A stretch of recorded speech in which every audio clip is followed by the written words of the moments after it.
Welcome to Anatomy in Nutshell. In this video, we are going to see sternum, the osteology of the sternum. Sternum is a flat bone forming the anterior boundary for the thoracic cage. Along with the ribs and the thoracic vertebra, it forms the thoracic cage. The shape of the sternum is like a short sword. The upper part looks like a handle. It's called manubrium. The middle part is called the body of the sternum. The lower part it's a tapering part forming the point of a sword, forming the xiphoid process or xiphisternum. Length is approximately 17 cm. The manubrium sternum is a quadrilateral in shape. It is thickest and strongest part of the sternum. It has two surfaces, the anterior and the posterior, and four borders, superior, inferior, and two lateral borders. The anterior surface is convex from side to side and concave from above downwards. The posterior surface is concave and forming the boundary for the superior mediastinum. The superior border is thick and rounded and concave. It has a jugular notch and interclavicular notch in the median part and the clavicular notch on each side, forming the sternoclavicular joint. The inferior border forms the secondary cartilaginous joint along with the body of the sternum.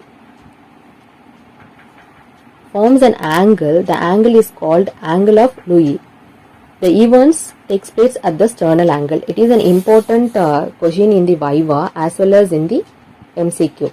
The formation of the cardiac plexus and the upper limit of the base of the heart, the arch of aorta starting and ending point, and the ascending aorta ends at this level and the descending aorta starts at this level, and trachea divides into two branches, two bronchus.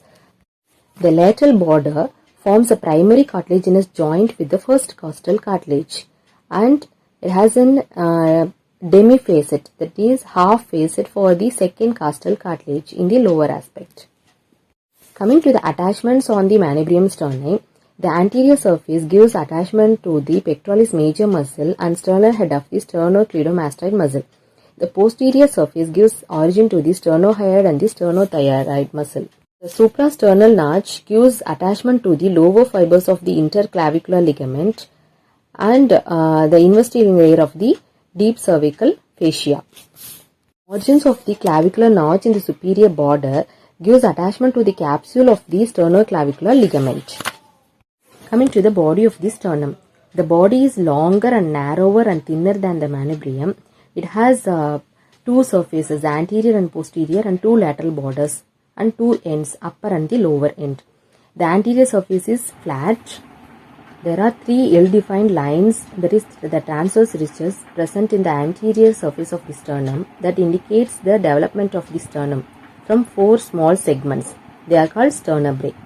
The posterior surface is slightly concave and forms the boundary of the mediastinum.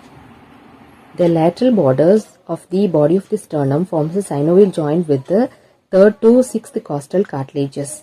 The upper part gives attachment to the lower aspect of the second costal cartilage. The lower part of the body gives attachment to the seventh costal cartilage.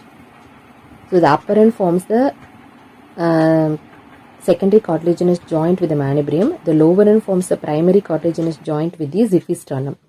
Coming to the attachments of the body of the sternum, the anterior surface gives origin to the pectoralis major muscle and the posterior surface in the lower aspect gives attachment to the sternocostalis. On either side of the median plane, the posterior surface related to the right lung and the pleura on the right side, left lung and the pleura and pericardium on the left side.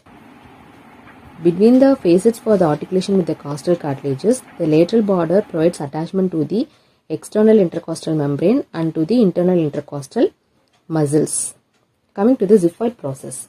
The xiphoid process is the smallest part of the sternum. It is a narrow part present in the lower aspect. It forms a primary cartilaginous joint with the body of the sternum.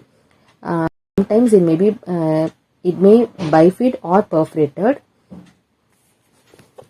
Coming to the attachments, the anterior surface provides insertion to the medial fibers of the rectus abdominis and the aponeurosis of the external and the internal oblique muscles of the abdomen, where it forms the linea alba. and the posterior surface gives origin to the diaphragm, and the lateral borders of the xiphoid process gives attachment to the aponeurosis of the internal oblique and the transverse abdominis muscle. The upper end forms the primary cartilaginous joint, already mentioned. The lower end affords attachment to the linea alba. Coming to the development and the ossification of the sternum developed by the fusion of the two sternal plates on either side of the midline. The manubrium ossified from two centers of ossification, and the body of the sternum developed from the four small segments. They are called sternebrae. The first and second sternebrae ossifies from one center, appearing at the 5th month, and third and fourth sternebrae ossified from the 5th to 6th month.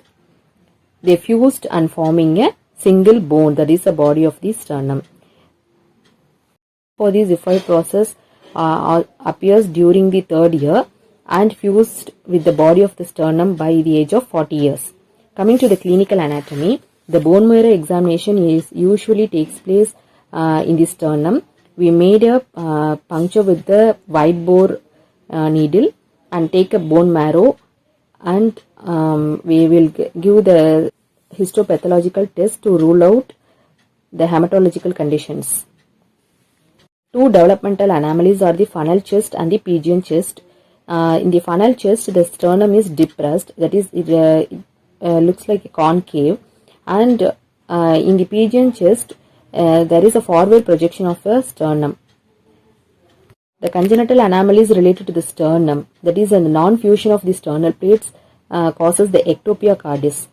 That is, the heart is not covered by the sternum, so the heart is exposed outside. And the rare conditions of the xiphoid process are bifid xiphoid process and the perforated xiphoid process.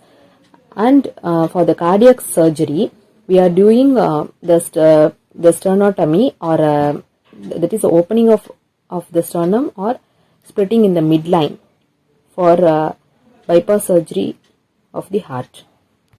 Thank you. Watch more videos in the Anatomy in Nutshell channel. Subscribe Anatomy in Nutshell channel.